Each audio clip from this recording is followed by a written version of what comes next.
So in previous lecture we have finished with the derivation part and the selection rule of the spectroscopy, that is the rotational spectroscopy.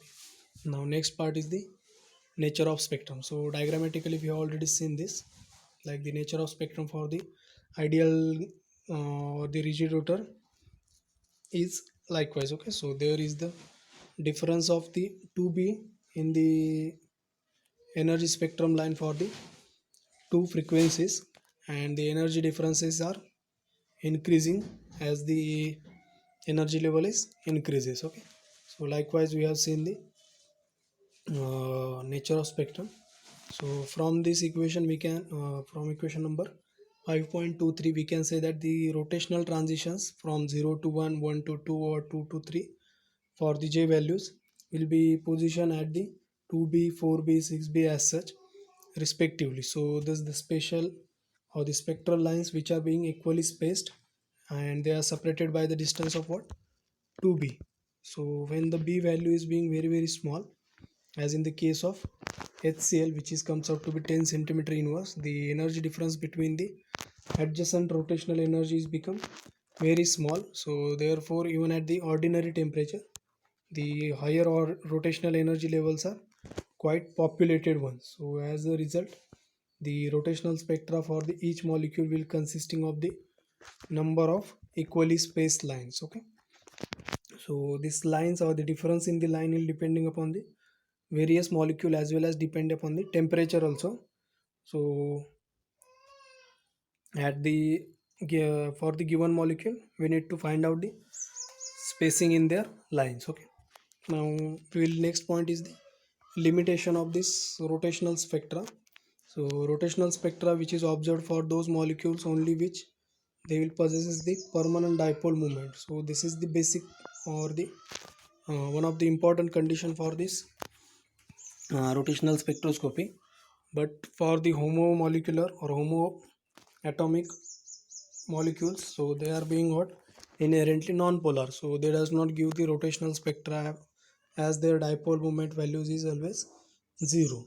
So non-linear linear non-polar molecule like CO2 under microwave inactive, and the non-linear non-polar molecules like methane, say, benzene, carbon tetrachloride, etc. are also the microwave inactive as their net dipole moment is comes out to be zero. Okay, so previously we have seen in the dipole moment concept that these molecules are microwave inactive. Why? Because they have the zero dipole moment. Okay, so for the heteronuclear molecule, so as to show the microwave spectra, it must be in the gaseous state. So this is the important thing.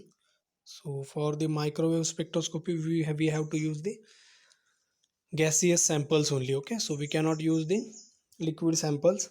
So this is because the gaseous state the intermolecular attractive forces are quite negligible, and hence molecule which can rotate the freely around the center of its gravity. So thus it follows that the liquid and solid state where the intermolecular forces are quite strong does not exhibit the rotational spectra. So for a molecule to show the rotational spectra it must be in the gaseous phase. Okay, now the polyatomic molecule which has the two or three modes of vibration or rotation, and which are having the equal number of moment of inertia, and makes the rotational spectra of the polyatomic molecules more complex. So for the real molecules or for the polyatomic molecules we will see some complex spectra. That is the next point. So we up to so far we have seen the this rotational spectroscopy for the rigid rotor, which is being what, the ideal condition of the given molecule, because we have considered the vibrational free motion of the only the rotational motion of the molecule. But in real practice or actual practice we have to consider along with this rotational motion there are the certain vibrational motion of the bond. So we haven't considered that in the derivation part. So for real molecules we will see this spectra will be like little bit of complex nature. So we see that, but before that we have to see some numericals related with this formula or the rotational spectroscopy. Now the frequency of separation between the successive lines in the pure rotational spectrum of the HBr is 1.7 × 10⁻⁴ 3 meter inverse. So they have given what the value of 2b. Okay, so they have given the value of 2b. So calculate the equilibrium internuclear distance in the molecule. So for HBr they have given the Planck's constant, atomic weights of the hydrogen and bromine. Now the frequency separation, oh sorry, they have given the frequency separation, not the separation between the two lines. Okay, so the frequency separation is given by this formula, that is 2b into h upon, sorry, 2b upon, sorry, 2b into h upon 4 pi square I into c. So which is what given as the 1.7 and 10 raised to 3 meter inverse, or this moment of inertia is equals to h upon 4 pi square c into 2b. So value is what, substitute all the constant values, that is 6.626. Then for pi it is for the speed of light and it is for the 2b. So they have given the value of 2b only.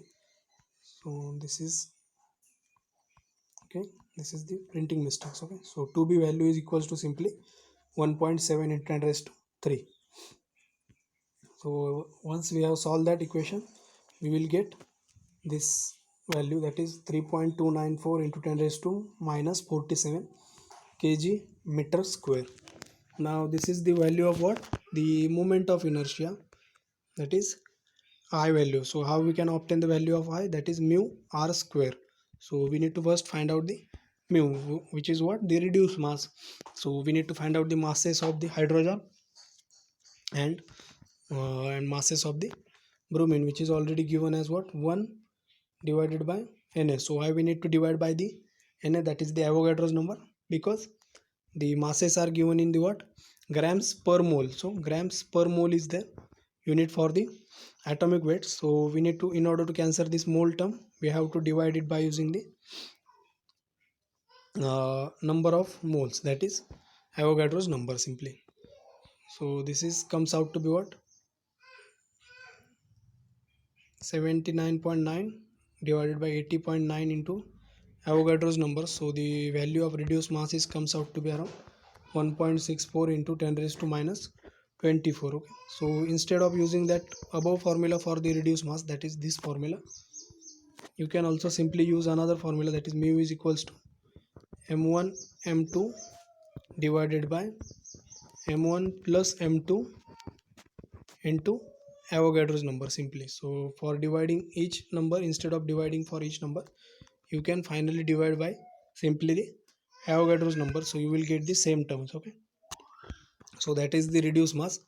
Okay, so we have obtained the value of this reduced mass, we have the value of this moment of inertia. Then next we need to find out the value of this radius. Okay, so how will you find that radius value? By simply taking the square root of this term, that is I upon u. So we will get the values of, this is comes out to 1.417 into 10 raised to minus 10 meter, or simply we can say this, it is 1.417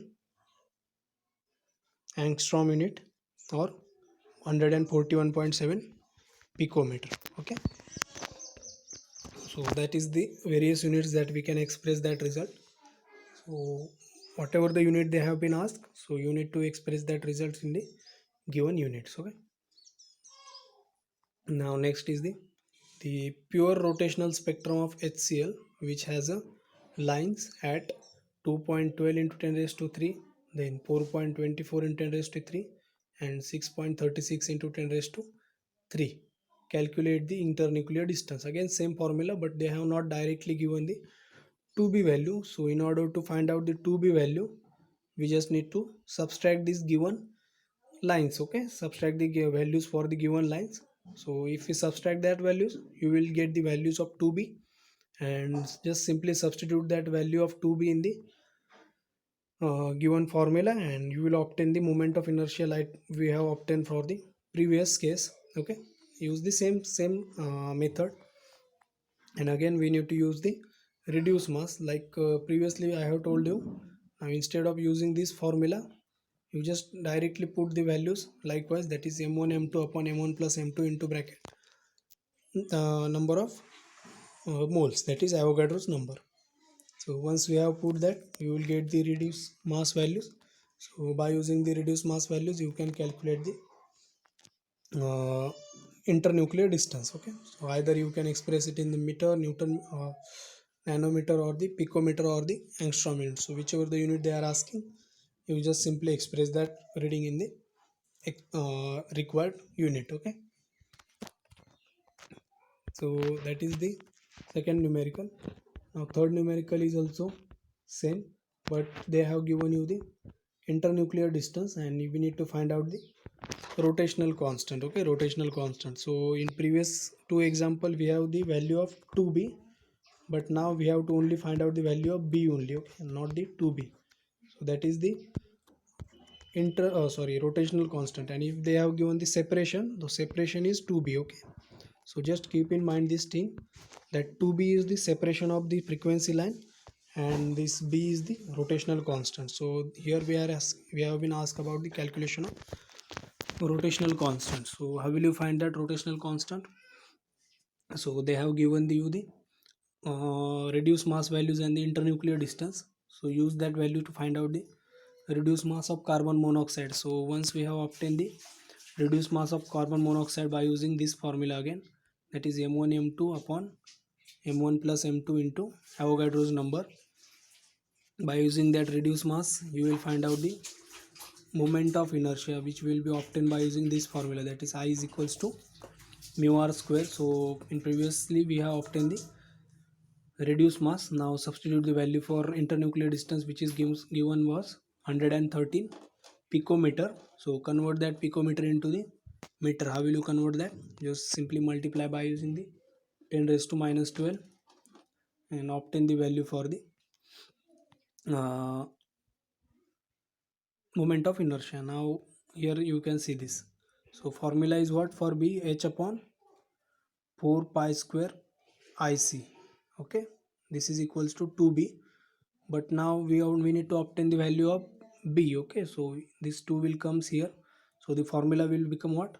H upon 8 pi square I into C. Okay, so that is the formula for B. So remember this formula for B.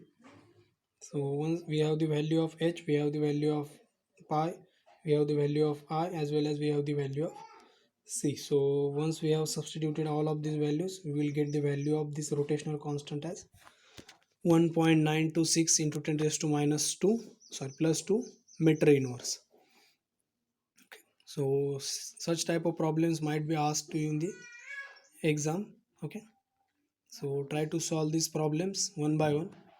So in next lecture we will see the rotational spectra for the complex molecules. Okay.